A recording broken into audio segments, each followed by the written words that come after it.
आणि सर्व त्यांच्या चाहत्यांमध्ये कार्यकर्त्यांमध्ये ज्या भावना व्यक्त होतात, आपण काय त्याबद्दल? अजिबात नाही. हे बघा, अजितदादांनी कालच अग्नी दिलेला आहे. अजितदादांचं जाणं या धक्क्यातून महाराष्ट्र अद्याप सावरलेला नाही. आणि तरी जर कोणी त्यांच्या नावानं राजकारण करत असेल तर ते सर्वस्वी चुकीचं आहे. एकतर त्यांचा कुटुंबावरचा आघात मोठा आहे.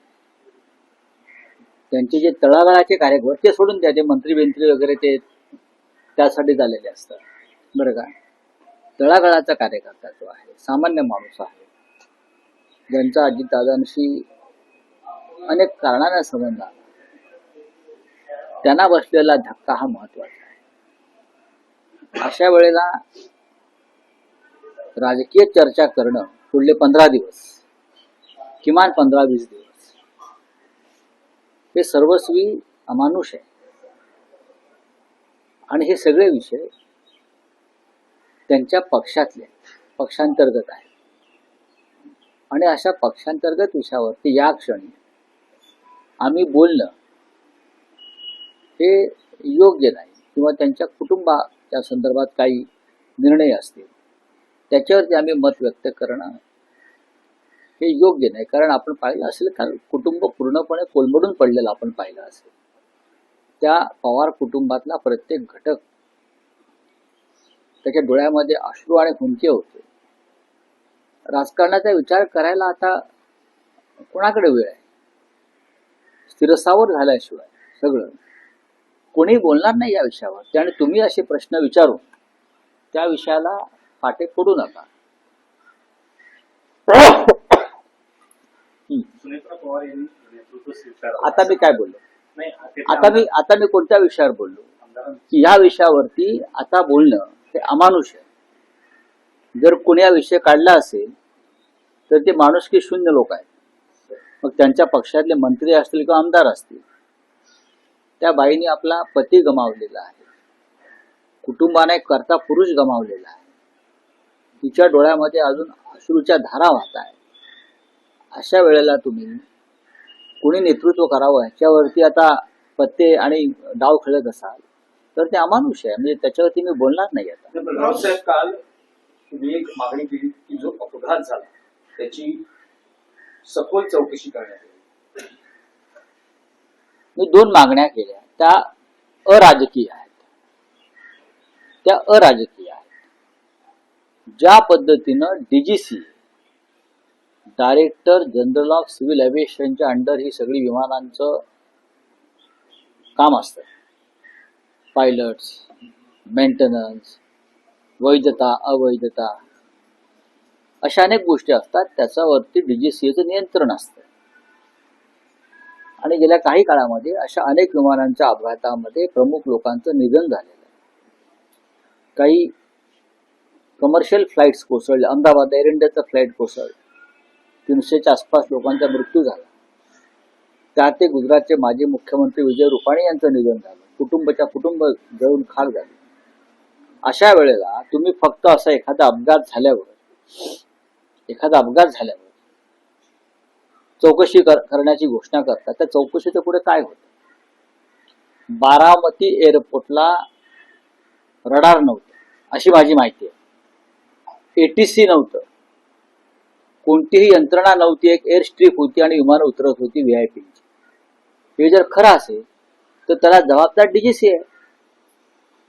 ATCची यंत्रणा नाही, रडारची यंत्रणा नाही, खाली बारामतीच्या विमानतळावर पुरेसा स्टाफ नाही, आणि त्या विमानतळावरती अनेक महत्वाचे लोक उतरत आहेत, अगदी गौतम अडाणी पासून ते अजितदादा पवार आणि शरद पवार साहेबांपर्यंत.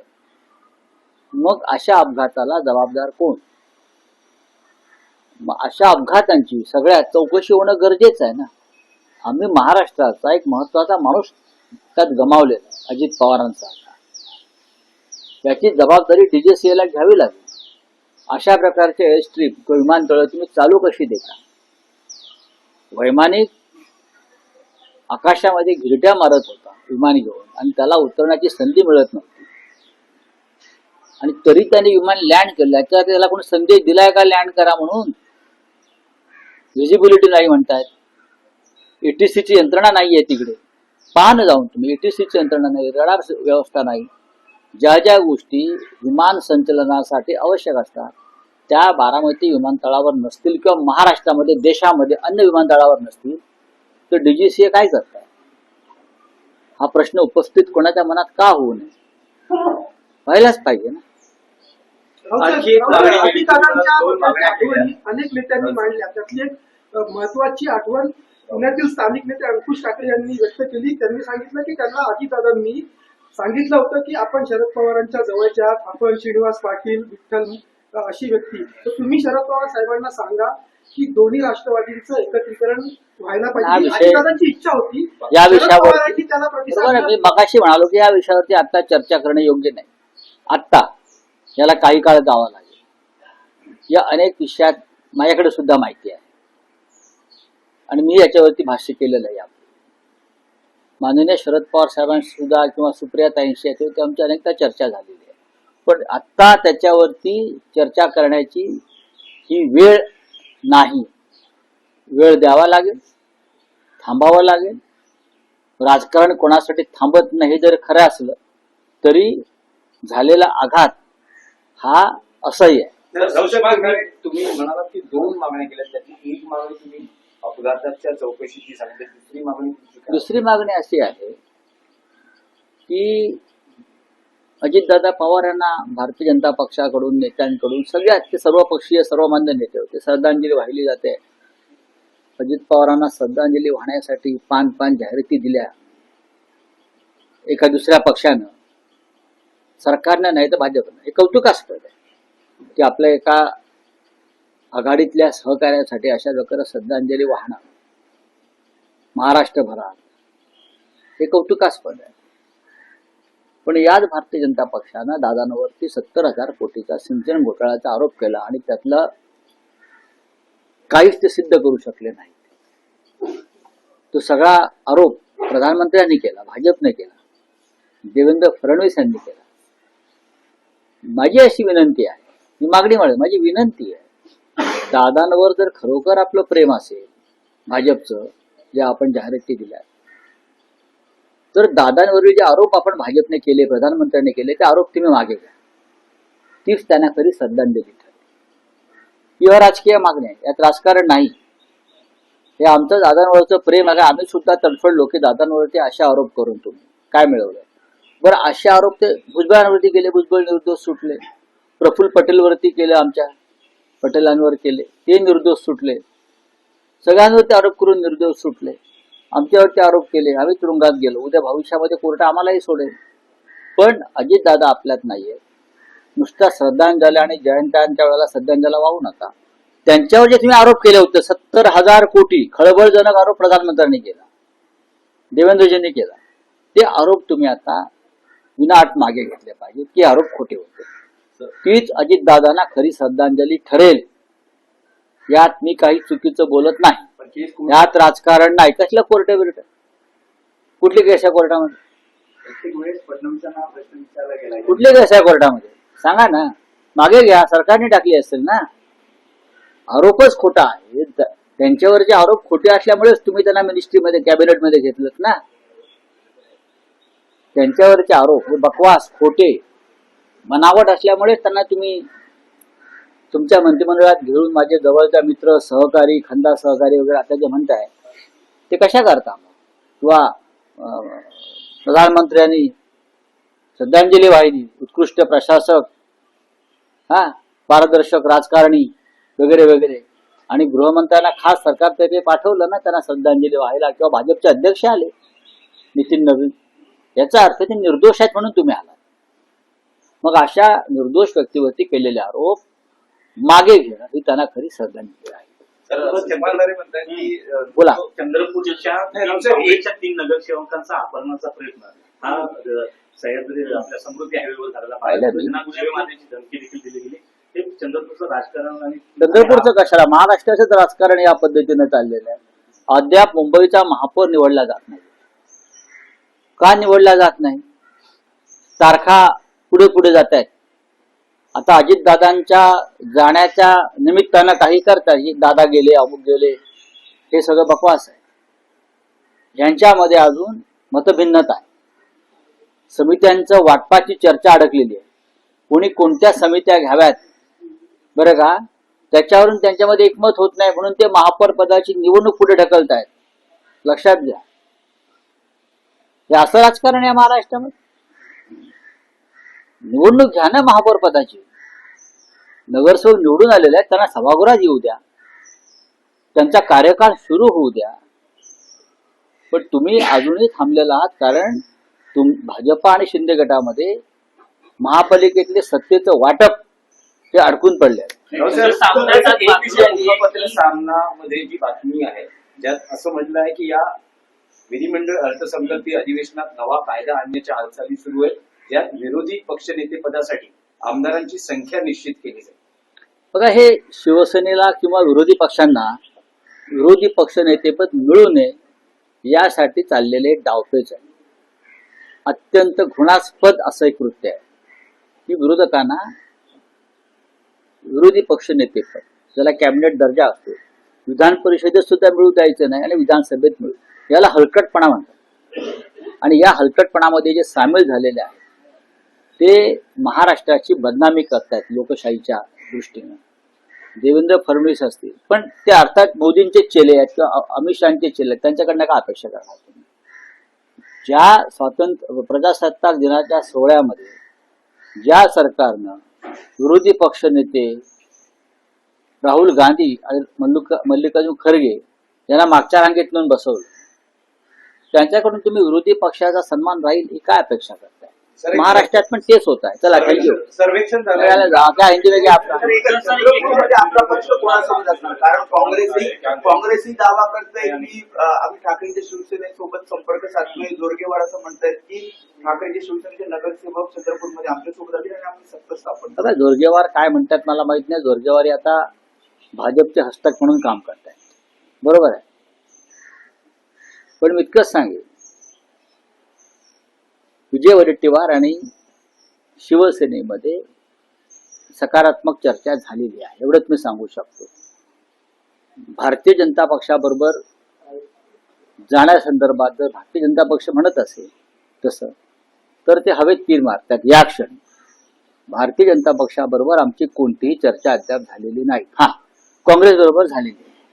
विजय वडेट्टीवार यांच्याशी शिवसेना पक्षप्रमुख उद्धव ठाकरे यांच्याबरोबर चर्चा झाली. स्वतः विजयराव हे मातोश्रीवरती आले होते, तिथे चर्चा झाली. त्यांचा आणि आमचा संवाद सुरू आहे आणि निर्णय होईल 1-2 दिवस. राष्ट्रीय स्तरावरचा विषय आहे की भाजपने एक मुद्दा उपस्थित केला आहे की विरोधी पक्षनेते राहुल गांधी हे अनेक शासकीय कार्यक्रमांना उपस्थित राहत नाही. त्यांनी अनेक उदाहरणं दिली आहेत. गेल्या वेळेसचा स्वातंत्र्य दिनाचा कार्यक्रम असेल, काल कर्तव्य पथावर झालेली परेड असेल, चीफ जस्टिसची नियुक्ती असेल, त्यावेळेस प्रोटोकॉल प्रमाणे चीफ जस्टिसची नियुक्ती, अशा अनेक शासकीय प्रोटोकॉल प्रमाणे प्रजासत्ताक दिनाच्या सोहळ्यात राहुल गांधी उपस्थित होते. तुम्ही त्यांचा काय मान सन्मान ठेवलात? भारतीय जनता पक्षानं उगा तांडव करू नये. स्वातंत्र्य दिनाच्या प्रजासत्ताक दिनाच्या सोहळ्यात मल्लिकार्जुन खरगे आणि राहुल गांधी हे 2 विरोधी पक्षनेते उपस्थित होते. तुम्ही त्यांना ऐरे गैरे पहिल्या रांगेत बसले. मंत्री आणि मंत्र्यांचं कुटुंब असेल, अमुक असेल, आणि गांधी कुटुंबाचा प्रमुख माणूस, ज्या गांधी कुटुंबाने देशासाठी महान त्याग आणि बलिदान केलेलं आहे, राहुल गांधी विरोधी पक्षनेते आहेत लोकसभेचे. तुम्ही त्यांना मागच्या रांगेत बसवता आणि काय तुम्ही प्रोटोकॉलच्या गोष्टी करता? तुम्ही $2.25 लाख कोटी रुपयाचा अतिरिक्त बोजा राज्याच्या तिजोरीवर पडतोय आणि सगळ्यात महत्वाचं राज्याच्या गुंतवणुकीवर देखील त्याचा परिणाम पडतो. त्या प्रकारे एक सर्वेक्षण झालंय आणि महिलांना जे देत आहेत लाडकी बहीण. आता मला अडचण वाटत नाही. आपले मुख्यमंत्री देवेंद्र फडणवीस हे 36 लाख कोटी घेऊन दावोसवरून आलेले आहेत. 36 लाख कोटी रुपये घेऊन आले आहेत आणि मंत्रालयामध्ये 36 लाख कोटी मोजण्याचं काम सुरू आहे 6व्या माळ्यावर. बरं का, ते आता रिझर्व्ह बँकेत भरले जातील आणि मग सगळं आबाद आहे. नाही, पण तुम्हाला असं वाटतंय का की आता लाडकी बहीण बघा गुंडाळी नाही? बघा याची महाराष्ट्राची आर्थिक परिस्थिती अत्यंत ढासळलेली आहे, अत्यंत कोसळली आहे, जमीनदोस्त झालेली आहे.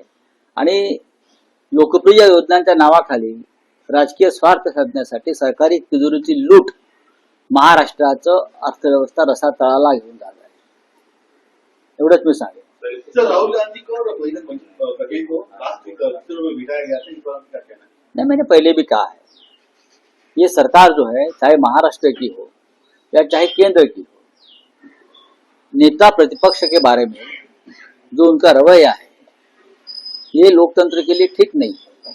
राहुल गांधी जी, मल्लिकार्जुन खड़गे जी, ये लीडर ऑफ अपोजिशन है लोकसभा में, राज्यसभा में, बहुत सीनियर नेता है और प्रोटोकॉल के अनुसार दोनों विरोधी पक्ष नेता प्रतिपक्ष को सम्मान के साथ वहां उनकी जगह देनी चाहिए. लेकिन मैंने देखा है कि फर्स्ट रो सेकंड रो में ऐसे लोग बैठे थे जिनका कोई प्रोटोकॉल से संबंध नहीं है और राहुल जी और खड़गे साहब पीछे बैठे हैं. ये दिखने में बहुत ही विदारक चित्र था लोकतंत्र के लिए, प्रोटोकॉल के लिए. लेकिन ये लोग करते महाराष्ट्र में तो अब एक कानून ला रहे कि किसी भी हालत में विधानसभा और विधान परिषद में अपोजिशन को नेता नहीं मिलना चाहिए, नेता प्रतिपक्ष नहीं मिलना चाहिए, इसलिए लोग कानून बना रहे. ये उनकी लोकतंत्र के बारे में उनका मोहब्बत है. सर, बारामती एयरपोर्ट पे सुविधा नहीं है, फिर भी वीआईपी वहाँ पे उतरते हैं, किस तरह से देखते हो सर? देखिए, मैंने पहले भी कहा है कि इस एक्सीडेंट की जांच होनी चाहिए. मैं पॉलिटिकल बात नहीं कर रहा हूँ, लेकिन जो खराबी, टेक्निकल खराबी वहां हमको दिखती है, उसमें एटीसी नहीं है, वहां रडार नहीं है, वहां स्टाफ नहीं है वहां, और बड़े बड़े वीआईपी के फ्लाइट वहां लैंड होते हैं, चाहे गौतम अडानी हो, अजित पवार हो, शरद पवार साहब हो, बड़े बड़े नेता आते हैं वहां और फ्लाइट लैंड हो जाते हैं. डीजीसीए क्या सो रहा था क्या? अब अजित पवार जाने के बाद सब जाग गए हैं. हाँ, ऐसे देश में, हमारे महाराष्ट्र में और देश में ऐसे बहुत से एयर स्ट्रिप और एयरपोर्ट है, बना के रखे, लेकिन कोई यंत्रणा नहीं है, सिस्टम नहीं है. हाँ, कोई टेक्निकल फैसिलिटी नहीं है, रडार नहीं है, टावर्स नहीं है, एटीसी नहीं है, और विमान उतर रहे हैं, टेक ऑफ हो रहा है. अजित पवार को हमने इस वजह से खोया है. सर, अच्छी बात